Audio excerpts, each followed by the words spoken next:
Hello everyone, so today we're going to talk about find the area of a parallelogram. Okay, so here we have this four-sided polygon, a quadrilateral, okay, which is called a parallelogram. Now, how do we find the amount of space inside the shape? How do we find the area of this shape? Okay, so imagine you have this parallelogram, okay, this solid black line forming a parallelogram. Okay, if I cut this right angled triangle here, okay, if I cut this piece which I am highlighting now, this right angled triangle, and paste it here, I should form a rectangle. Okay, you will see the end result here.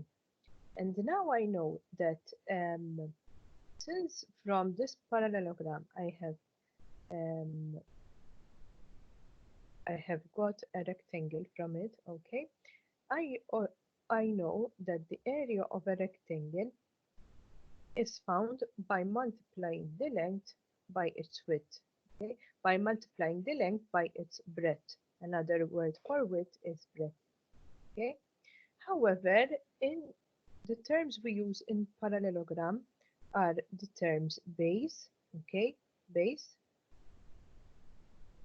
times the perpendicular height. Why is it perpendicular? Because this height here, okay, which I am pointing right now, is perpendicular to both this side and this side. Okay, you see a perpendicular. These two lines are intersecting, forming a right angle.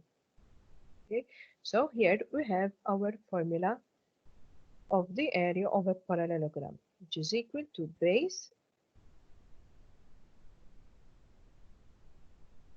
multiplied by its perpendicular. Okay, I can use this symbol instead of the word perpendicular height. Okay, so the area of a parallelogram is found by multiplying the base by its perpendicular height. Okay, so let's work out some of the questions here. Imagine I need to find the area of this parallelogram. First, let's determine um, which are the base and the height. This 6 meters is the base of our parallelogram. This 2.5 meters is this perpendicular height. Okay, so there you have B and H. So area is equal to B times perpendicular height. Okay, the base here is 6 multiplied by its perpendicular height, which is 2.5. Okay, and the answer you should get is 15. Since we are doing area, the units will be meters squared because you're multiplying meters by another meter. So the answer should be 15 meters squared. Okay, let's look at example B. First, let's determine the base and the perpendicular height. So this 10 centimeters will be the base of our parallelogram.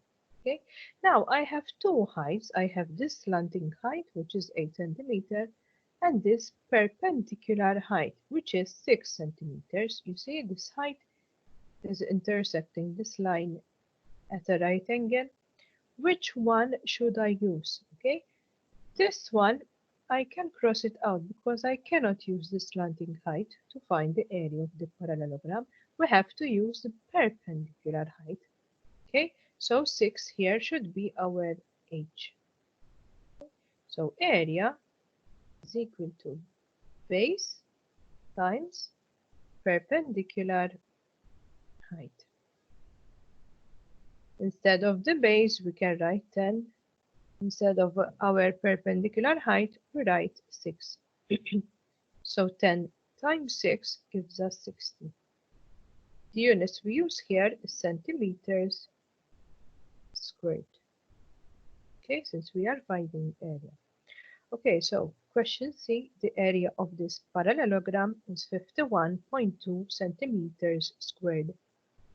Find the missing length x. Okay, So here, in other words, we have to find the base of our parallelogram. Okay, now which height should I use? As I told you before, this 6 is the slanting height, so this you can cross it out. And we are going to use the perpendicular height, which is 5. Okay, so we are going to use the formula again, area equals base times perpendicular height. Instead of A, I'm going to substitute the value of 51.2 because here he gave us the value of the area.